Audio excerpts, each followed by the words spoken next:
इस वीडियो में आप इतिहास के कुछ ऐसे आविष्कारों के बारे में जानोगे जो वाकई में काफी दिलचस्प और अजीब हैं। Number 9, baby cage invention, 1920 London. उस टाइम लंदन में लोगों के घर बहुत ही छोटे होते थे। ज्यादातर लोग ऊंची बिल्डिंग्स में रहते थे जहां बालकनी या गार्डन के स्पेस नहीं होते थे। और इसके बाद पेरेंट्स को लगता था कि बेबी को फ्रेश हवा चाहिए, पर प्रॉब्लम ये थी कि घर के अंदर हवा काफी कम आती थी और बेबी को बाहर ले जाना रोजाना पॉसिबल नहीं था।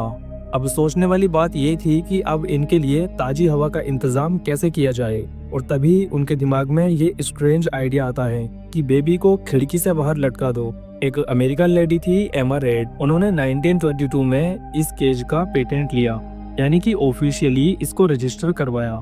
ये केज एक तरह का आयरन बॉक्स था जिसमें साइड पर लोहे की जालियां लगी होती थी और इसके नीचे एक स्ट्रॉन्ग बेस होता था। इस केज को खिड़की के बाहर टांग दिया जाता था और इसके बाद पेरेंट्स काफी शांति से अपना काम कर सकते थे।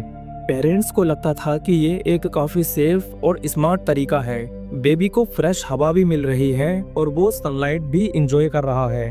उस टाइम डॉक्टर्स भी बोलते थे कि बच्चों को रोज धूप में फ्रेश हवा चाहिए। लोग मानते थे कि खुली हवा से बच्चे स्ट्रॉन्ग बनते हैं और इसी वजह से ये इन्वेंशन एक हेल्दी इन्वेंशन लगता था। 1920s और 1930s में लंदन के कुछ एरिया में ये केज काफी पॉपुलर हो गए, स्पेशली उन फैमिलीज में जो छोटे फ्लैट्स में रहते थे। कई बार तो लोग केज में बेबी को रखकर खुद न्यूज़पेपर पढ़ते या चाय पीते रहते थे। उन्हें लगता था कि बेबी एंजॉय कर रहा है। पर यह बात ओबियस है कि इस इन्वेंशन के साथ डर भी था। पेरेंट्स को हमेशा डर रहता था कि कहीं ये केज गिर ना जाए। अगर नीचे ट्रैफिक हो या रोड हो तो रिस्क और भी ज्यादा हो सकता है। सोचने वाली बात है, एक छोटी सी गलती और बेबी सीधा नीचे। लेकिन फिर भी उस टाइम के लोगों को ये एक प्रैक्टिकल सॉल्यूशन लगा, क्योंकि लंदन जैसे बड़े शहर, पोल्यूशन और भीड़ में ये एक काफी आसान तरीका था बेबी को नेचर के करीब लाने का। इस केज का डिजाइन भी काफी इंटरेस्टिंग था। उसमें सॉफ्ट बेडिंग होती थी, साइड्स पर गैप होता था ताकि फ्रेश हवा आ सके और केज का साइज इतना होता था कि बेबी आराम से लेट भी सकता था और हिल भी सकता था। लेकिन 1940s आते आते ये केज धीरे धीरे गायब होने लगे, क्योंकि लोगों को लगने लगा कि ये सेफ नहीं है। और वो टाइम वर्ल्ड वॉर का भी था। सिटीज में सेफ्टी का ध्यान और ज्यादा रखा जाने लगा और नए रूल्स के बदलने से भी इसको धीरे धीरे बंद कर दिया गया। इसका एक और रीजन था टेक्नोलॉजी और लाइफ स्टाइल का बदलना। नए घर बन रहे थे और इसी वजह से पेरेंट्स के पास ऑप्शन ज्यादा होने लगे और इसी वजह से ये बेबी केज धीरे धीरे पुराना होने लगा। अब जरा इस चीज को सोचकर देखिए, आज के टाइम में अगर कोई खिड़की से बाहर अपने बेबी को केज में लटका दे तो शायद पूरी सोसाइटी हैरान हो जाएगी और यहाँ तक कि पुलिस तक को बुला लिया जाएगा। पर 1920s के लोगों के लिए ये एक मॉडर्न और साइंटिफिक तरीका था। इस आविष्कार की तस्वीर आज भी इंटरनेट पर मिल जाती है। पुराने फोटोज में साफ दिखता है कि एक ऊंची बिल्डिंग की खिड़की से एक केज लटका हुआ है और उसमें एक छोटा बेबी बैठा हुआ है। लेकिन रियलिटी ये है कि आज के नजरिए से ये आविष्कार बहुत ही अजीब और खतरनाक लगता है। नंबर 8, मैन कैचर इन्वेंशन, 16 से 17 शताब्दी यूरोप। मैन कैचर दरअसल एक पुराना हथियार था। ये 16वीं और 17वीं सेंचुरी के यूरोप में देखा गया था। उस टाइम सोल्जर्स और गार्ड्स इसका इस्तेमाल करते थे। मैन कैचर, ये नाम सुनकर अजीब लगता है। इसका सीधा मतलब निकलता है आदमी को पकड़ने वाली चीज। इसका मेन काम था घोड़े पर बैठे आदमी को नीचे लाकर पकड़ना, यानी कि ये चालाकी से लड़ने के लिए बनाया गया था। और इसके कुछ डिजाइन्स में रिंग भी होती थी और इस रिंग का मतलब था राइडर की बॉडी को पकड़ना। और इस टूल का इस्तेमाल सिर्फ लड़ाइयों में नहीं होता था, सिटी गार्ड्स भी इसका इस्तेमाल करते थे। जब किसी को पकड़ना होता था, खासकर जो घोड़े पर भाग रहा था, तो इस काम के लिए ये मैन कैचर काफी यूजफुल था। एक खास बात यह है कि ये हथियार सीधे तौर पर इंसान को चोट पहुंचाने के लिए नहीं बना था। कई बार इसका उद्देश्य था आदमी को घायल करने की जगह उसे पकड़कर नीचे लाना। 16वीं से 17वीं सेंचुरी में घोड़ों की काफी अहमियत थी। उस टाइम कैवेलरी का क्रेज काफी ज्यादा था, क्योंकि वे घोड़े के ऊपर बैठकर और काफी खतरनाक तरीके से लड़ते थे और इसलिए सब लोग अलग अलग तरीके सोचते थे कि इन्हें कैसे रोका जाए। और इसके बाद मैन कैचर उन्हीं आइडियाज में से एक था और एक और बात ये है कि ये डिजाइन बदलता रहता था, हर मेकर अपना अलग स्टाइल बनाता था। ये भी माना जाता है कि मैन कैचर का इस्तेमाल कई जेलों में भी हुआ। अगर कोई कैदी भाग रहा होता और वो घोड़े पर चढ़ गया, तब गार्ड्स इसका इस्तेमाल करते थे। इससे बिना गोली चलाए या ब्लेड से अटैक किए उसको आसानी से पकड़ा जा सकता था, पर इसमें भी रिस्क था। अगर रिंग गलत जगह फंस गया तो राइडर को ज्यादा चोट लग सकती थी या फिर हाथ में पकड़ने वाले को जोर से खिंचाव सहना पड़ सकता था। मैन कैचर का एक और यूज था डिफेंसिव लाइन में। इसी फोर्ट की दीवार पर खड़े लोग नीचे से आने वाले कैवलरी को ऐसे डिवाइस से रोकते थे। आज के टाइम में लोग इस डिवाइस को थोड़ा स्कैरी और अजीब समझ सकते हैं, पर उस टाइम के लिए ये टूल काफी यूजफुल था। कुछ हिस्टोरिकल रिकॉर्ड्स में लिखा है कि ये डिवाइस स्पेशली ट्रेनिंग के साथ इस्तेमाल किया जाता था। सोल्जर्स को सिखाया जाता था कि रिंग को कैसे पकड़ना है, और ये ट्रेनिंग एक्सीडेंटल इंजरी को कम करने के लिए जरूरी थी। कुछ म्यूजियम्स में आज भी ऐसे एग्जाम्पल्स रखे हैं और लोग इस चीज को देखकर हैरान हो जाते हैं कि हाँ, ये चीज सच में एग्जिस्ट करती थी। ये डिवाइस सिर्फ यूरोप तक सीमित नहीं था, दुनिया के कुछ और हिस्सों में भी लोग सिमिलर आइडिया का इस्तेमाल करते थे। Number 7, Dimple maker invention 1930s America. 1930s America का ज़माना अलग था। मूवीज़ और सिनेमा काफ़ी पॉपुलर हो रहे थे और लोग अपने लुक्स को लेकर और ज़्यादा कॉन्शियस होने लगे थे। उस टाइम डिंपल्स को ब्यूटी का सिंबल माना जाता था। लोग सोचते थे कि डिंपल वाले लोग चार्मिंग और अट्रैक्टिव होते हैं, और इसी चाहत ने जन्म दिया एक अजीब आविष्कार को। डिंपल मेकर बेसिकली एक छोटा सा फेस डिवाइस था जो कि मेटल का बना होता था और इसमें स्प्रिंग्स लगे होते थे। इसका डिजाइन सिंपल पर थोड़ा स्कैरी भी था। एक छोटा सा फ्रेम और उसके दोनों साइड पर गोल नोब्स। ये नोब्स सीधे गालों पर दबते थे। इसका इस्तेमाल भी इंटरेस्टिंग था। अगर तुम्हें डिंपल चाहिए होता तो तुम डिवाइस को अपने गालों पर पहन लेते, और ये एक छोटे से टॉर्चर टूल की तरह काम करता था। और आइडिया ये था कि अगर डेली प्रेशर दिया जाए तो स्किन पर परमानेंट डिंपल पड़ जाएगा। और उस टाइम के न्यूज़पेपर्स में भी ये चीज प्रिंट की गई। उनमें लिखा होता था, get beautiful dimples in minutes, charm everyone with your smile. Posters में मॉडल हंसी के साथ डिंपल दिखाते और साइड में डिवाइस पहना हुआ दिखाते। सोचो, एक लड़की अपने कमरे में बैठी है, मिरर के सामने डिंपल मेकर लगाती है और वो उम्मीद करती है कि कुछ दिनों बाद उसके गालों पर नेचुरल डिंपल्स बन जाएंगे। सीन सुनकर काफी फनी लगता है, पर रियलिटी काफी अलग थी। ज्यादातर लोग कंप्लेन करते थे कि ये डिवाइस अनकंफर्टेबल है, नोब्स गालों पर मार्क्स छोड़ देते थे, कभी कभी दर्द भी होता था। पर उस टाइम के कुछ लोग बिलीव करते थे कि थोड़े टाइम बाद उन्हें रिजल्ट जरूर मिलेगा। 1930s में अमेरिका डिप्रेशन के दौर से गुजर रहा था, इकोनॉमिक्स स्ट्रगल चल रही थी, पर फिर भी लोग अपने लुक्स और ग्लैमर्स को इम्पोर्टेंस देते थे। मूवीज और हॉलीवुड स्टार्स उनके लिए गॉड जैसे थे, और जब लोग अपने पॉपुलर स्टार्स के गालों पर डिंपल देखते तो आम लोग भी वैसा ही बनना चाहते थे। और इसी वजह से ये डिंपल मेकर प्रोडक्ट लोगों के बीच काफी फेमस था। ये एक इल्यूजन की तरह था कि ब्यूटी को डिवाइस से खरीदा जा सकता है। डिजाइनर्स ने इसको मार्केट में लॉन्च किया था एज ब्यूटी गैजेट। इसका प्राइस बहुत ज्यादा नहीं था, मिडिल क्लास लोग भी अफोर्ड कर सकते थे, और यही रीजन था कि ये एक टाइम पर काफी बिकता भी था। मैगजीन्स और एड में इसको काफी फैशनेबल तरीके से दिखाया जाता कि कुछ ही दिनों में तुम्हारे डिंपल्स गायब हो जाएंगे, पर असल में रिजल्ट कभी परमानेंट नहीं होता था। बेस्ट केस में टेम्पररी स्किन डेंट बन जाता था, वो भी तब तक जब तक कि प्रेशर रहता था। पर असली प्रॉब्लम ये थी कि डिवाइस ज्यादा देर तक इस्तेमाल करना पेनफुल हो जाता था, स्किन लाल हो जाती थी और कभी कभी स्वेलिंग भी हो जाती। इसीलिए धीरे धीरे लोग इसे छोड़ने लगे और 1940 तक मार्केट से इसका नाम पूरी तरीके से गायब हो गया, क्योंकि साइंस और कॉस्मेटिक्स काफी एडवांस हो चुके थे और लोगों को ये क्लैंप वाला टूल पुराना जोक लगने लगा। Number 6, shower hood invention.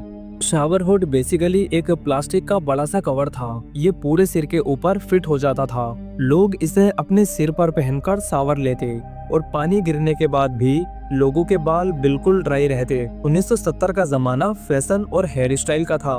Disco culture, skinny outfit और स्टाइलिश बाल। लोग रोज पार्लर जाते और अपने बालों को सेट कराते। उन्हें लगता था कि रोज बाल गीले होने से उनकी हेयर स्टाइल खराब हो जाती है और इसी प्रॉब्लम को सॉल्व करने के लिए आया शावर हुड। इस प्रोडक्ट का आइडिया सिंपल था, तुम फुल शावर ले सकते हो बिना बाल गीले किए। इसको आप इस एग्जांपल से समझ सकते हो, एक लड़की डिस्को पार्टी में जाने के लिए रेडी हो रही है, लेकिन उसने अभी कुछ ही देर पहले सैलून में हेयर स्टाइल बनवाया है, पर उसे लगता है कि अभी नहाना जरूरी है, पर वो सोचती है कि ऐसे नहाने से उसके बाल दोबारा खराब हो जाएंगे और इसीलिए वो इस प्रोडक्ट का इस्तेमाल करती है। 1970 में इस डिवाइस को एड्स में काफी फंकी स्टाइल में प्रमोट किया जाता था। मैगजीन्स और टीवी एड्स में दिखाया जाता था कि एक मॉडल स्माइल कर रही है, शावर चल रहा है और उसके बाल पूरी तरीके से ड्राई हैं। इस प्रोडक्ट का पर्पस उस टाइम स्टाइलिश लग रहा था, स्पेशली उन लोगों के लिए जो रोज पार्लर अफोर्ड नहीं कर सकते थे। और इसके बाद कई यूजर्स ने कंप्लेन किया कि इसका इलास्टिक काफी टाइट था और ज्यादा देर पहनने से फेस पर इसके मार्क्स पड़ जाते थे। लेकिन इसके बाद भी एक छोटे टाइम के लिए ये प्रोडक्ट काफी बिकता रहा। 1970 में हेयर स्टाइल के क्रेज की वजह से लोग इसको एक सॉल्यूशन मानते थे। डिजाइनर्स ने इसे अलग अलग शेप्स और कलर्स में बनाने की कोशिश की। शावर वुड का क्रेज सिर्फ कुछ ही सालों तक रहा। 1970 के एंड तक ये ऑलमोस्ट गायब हो गया। एक और इंटरेस्टिंग बात ये है कि कुछ लोग शावर हुड को सिर्फ शावर के लिए नहीं बल्कि कुकिंग या क्लीनिंग के टाइम भी पहनते थे। उन्हें लगता था कि इससे उनके बाल सेफ रहेंगे, पर इसका मेन यूज वॉशरूम में ही किया जाता था। Number 5, smoking enema kit 18th century Europe. 18वीं सदी के डॉक्टर्स मानते थे कि सिगरेट के धुएं से इंसान को रिवाइव किया जा सकता है और वो धुआं दिया जाता था सीधे शरीर के अंदर से। ये डिवाइस एक लंबे पाइप और बोरो सिस्टम जैसा होता था। इसके एंड पर एक टबैको चलाया जाता और दूसरे एंड पर रबर ट्यूब होती। डॉक्टर या रेस्क्यूअर उस पाइप से स्मोक को अंदर भेजते थे और ऐसा विश्वास किया जाता था कि इससे बॉडी गर्म होगी, लंग्स काम करने लगेंगे और इंसान जिंदा हो जाएगा। उस टाइम मेडिकल साइंस आज जितनी डेवलप नहीं थी। लोग एक्सपेरिमेंट करते थे और टोबैको को उस जमाने में एक मेडिसिन माना जाता था। डॉक्टर सोचते थे कि टोबैको के धुएं से बॉडी सिमुलेट होती है। थामेस रिवर लंदन के किनारे एक सोसाइटी थी, द रॉयल ह्यूमन सोसाइटी। ये लोग ड्राउनिंग विक्टिम्स को बचाने के लिए स्मोकिंग एनेमा किट्स रखते थे। लोग सीरियस बिलीव करते थे कि इससे इंसान की सांसें लौट आएंगी। एक और बात ये थी कि टोबैको उस टाइम लग्जरी नहीं बल्कि एक क्योर माना जाता था। हर जगह टोबैको रिकमेंड किया जाता था। कुछ रिपोर्ट्स में लिखा है कि कुछ लोग सच में रिवाइव भी हुए और उस जमाने के डॉक्टर्स ने मान लिया था कि स्मोक ही लाइफ सेवर है। और 18वीं सदी में ये इतना पॉपुलर हो गया कि कई बार घरों में भी रखा जाता। पर जैसे जैसे टाइम बीता, डॉक्टर्स को समझ आया कि टबैको स्मोक एक्चुअली काफी खतरनाक है और एनेमा से इंसान रिवाइव होने के चांस काफी कम है। और 19वीं सदी के आते आते ये प्रैक्टिस धीरे धीरे बंद हो गई। Number 4, cyclomer invention 1932 France. साल था 1932। फ्रांस के एक इंजीनियर ने एक साइकिल डिजाइन की, पर यह नॉर्मल साइकिल नहीं थी। ये एक काफी अलग तरह का डिजाइन था। इसको इस तरह से डिजाइन किया गया था कि ये जमीन पर भी चले और पानी में भी। साइक्लोमर देखने में थोड़ा फनी लगता था। एक नॉर्मल साइकिल फ्रेम के साइड और नीचे बड़े बड़े फ्लोट्स लगे होते थे ताकि जब साइकिल पानी पर जाए तो वो डूबे नहीं। और इसके पीछे एक प्रोपेलर जैसा सिस्टम होता था जो साइकिल के पेंडल से जुड़ा होता था। जब इंसान पेंडल को पुश करता तो प्रोपेलर मूव करता और साइकिल पानी पर आगे बढ़ने लगती। जब 1930 में लोगों ने ऐसा सीन पहली बार देखा तो सभी लोग हैरान थे। साइक्लोमर बनाने का मेन आइडिया था ट्रांसपोर्ट को इजी बनाना। फ्रांस के सिटीज में उस टाइम रिवर और कैनल्स ज्यादा थी। न्यूज़पेपर रिपोर्ट्स कहती है कि साइक्लोमर को पेरिस के पास एक लेक में टेस्ट किया गया क्योंकि सबको क्यूरियोसिटी थी कि क्या ये सच में पानी पर चलेगी। जब इसको चलाना शुरू किया तो ये साइकिल पानी पर बोट की तरह तैरने लगी, पर इसमें एक प्रॉब्लम थी। साइक्लोमर बहुत स्लो थी, पानी में पेंडल मारना काफी टफ था और लहरों के साथ बैलेंस मेंटेन करना भी काफी मुश्किल और राइडर के पानी में गिरने का रिस्क होता। इस वजह से डेली ट्रांसपोर्ट के लिए ये प्रैक्टिकल नहीं थी। पर उस टाइम के न्यूज़पेपर्स और मैगजीन्स ने इसे वंडर इन्वेंशन बोला। सबको लगा कि फ्यूचर में शायद सब लोग ऐसी साइकिल्स का इस्तेमाल करेंगे। और इसके बाद इन्वेंटर ने ट्राई भी किया, साइक्लोमर को मार्केट में लाए पर दिक्कत ये हुई कि इसकी डिमांड ही नहीं बनी। लोग उस टाइम कार्स और बोट में ज्यादा इंटरेस्टेड थे और इसी वजह से साइक्लोमर जल्दी ही मार्केट से गायब हो गई। इसके सिर्फ कुछ ही प्रोटोटाइप्स बने थे और धीरे धीरे लोग इस आविष्कार को भूल गए और आज ये साइक्लोमर एक रेयर और अजीब आविष्कार के तौर पर जानी जाती है। Face cons 1920s America. 1920 के टाइम पर कार्स और फैक्ट्रीज तेजी से बढ़ रही थी। पॉल्यूशन, धूल और स्मोक ज्यादा हो गया था। लोगों को लगता था कि उनकी स्किन और फेस डैमेज हो जाएगा और इसीलिए आविष्कारकों ने सोचा एक ऐसा डिवाइस बनाना चाहिए जो फेस को पूरी तरह कवर कर दे और इसी चीज से निकला फेस कोन। फेस कोन एक बड़ा सा कोन जैसा होता था, पेपर, प्लास्टिक या कभी कभी क्लॉथ से बना होता। कोन पूरा फेस ढक लेता, सिर्फ छोटा सा होल होता ताकि हवा अंदर आ सके। मैगजीन्स और न्यूज़पेपर्स उस टाइम फेस कोन्स को प्रमोट करते थे, कहते थे कि ये आपके फेस को सनबर्न से बचाएगा और कुछ लोग सच में ये चीज मान भी जाते थे। फेस कोन्स ज्यादातर औरतें यूज करती थी क्योंकि 1920s में स्किन फेयरनेस और फेस प्रोटेक्शन का ट्रेंड था। लेडीज को लगता था कि सनबर्न फेस को खराब कर देगा। कुछ कोन्स ट्रांसपेरेंट थे, ग्लास या माइका जैसे मटेरियल इस्तेमाल होते, बट प्रॉब्लम ये थी कि ये डिवाइस बहुत ऑकवर्ड था। लोगों को देखकर हंसी आ जाती थी और ज्यादा देर तक इसका इस्तेमाल करना भी मुश्किल था। इंटरेस्टिंग बात यह है कि बाद में फेस कोन एक फैशनेबल आइटम भी बन गया। इसके एड्स में लिखा होता था कि ये आपको स्टाइलिश और मॉडर्न लुक देगा, पर रियलिटी में लुक स्टाइलिश कम और फनी ज्यादा लगता था।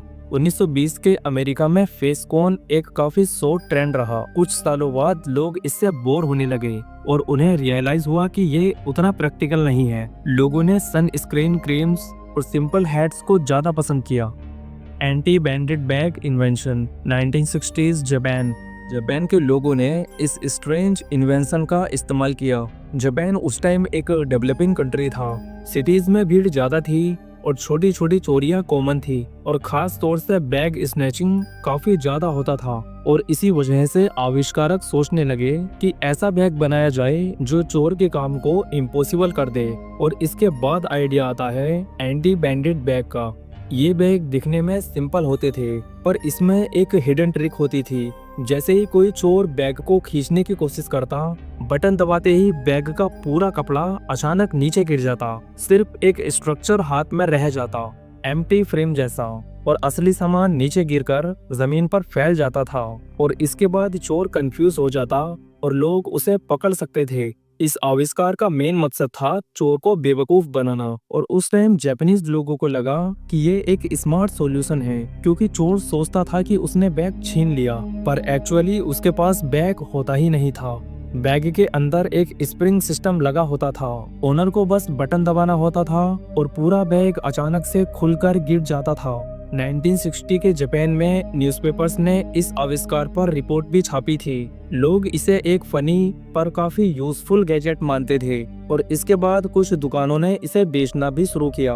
पर इसमें प्रॉब्लम ये आती थी, अगर सामान सड़क पर गिर जाए तो नुकसान भी हो सकता था और कुछ कीमती चीजें टूट सकती थी और इसीलिए प्रैक्टिकल लाइफ में ये बैग ज्यादा देर तक नहीं टिक पाया। एक टाइम के लिए ये आविष्कार बहुत फेमस हुआ, खासकर से स्टूडेंट्स और ऑफिस वर्कर्स के लिए। ये एक तरह से 1960s की सेफ्टी टेक्नोलॉजी थी। उस time CCTV cameras, mobile phones या पेपर स्प्रे नहीं होते थे। लोग सिंपल मैकेनिकल आइडिया से अपना बचाव करते थे और ये बैग उसी क्रिएटिविटी का एग्जाम्पल है। 1960s के बाद ये बैग धीरे धीरे गायब होने लगे और इसके बाद नई टेक्नोलॉजीज आने लगी और इसी वजह से ये बैग आउटडेटेड हो चुके थे। पर अगर हिस्ट्री के नजरिए से देखें तो ये एक काफी इंटरेस्टिंग इन्वेंशन था। एक ऐसा बैग जो चोर को कंफ्यूज कर सकता था और एक सिंपल ट्रिक से लोगों को सेफ फील कराता था। Number 1, cat piano invention 17th century Germany. इसका नाम सुनते ही अजीब लगता है। पियानो तो एक म्यूजिकल इंस्ट्रूमेंट होता है पर यह पियानो अलग था। इसमें यूज होती थी बिल्ली। हाँ, बिल्कुल सही सुना। इसका आइडिया सिंपल था। एक वुडन बॉक्स बनाया जाता, बॉक्स में कई छोटे छोटे सेक्शन बनते और हर सेक्शन में एक कैट को बांधा जाता। कैट का फेस और आवाज निकालने वाली जगह खुली रहती, बाकी बॉडी बॉक्स के अंदर फिक्स होती। बॉक्स के ऊपर कीज लगाई जाती बिल्कुल नॉर्मल पियानो की तरह। जब तुम एक की दबाते वो कैट की पूंछ या बॉडी के पार्ट्स को प्रेस करता और कैट जोर से म्याऊं करती।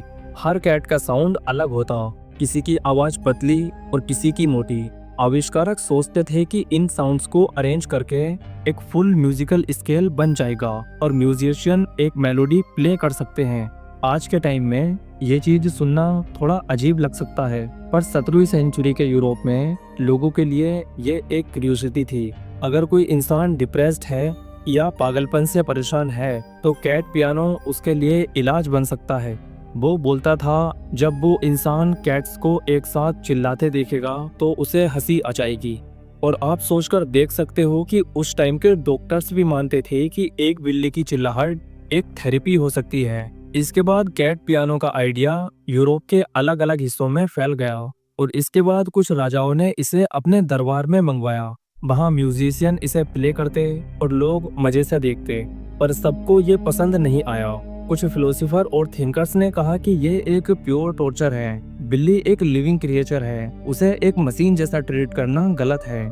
फिर भी कैट पियानो का नाम फैल गया और कई किताबों में इसका मेंशन हुआ।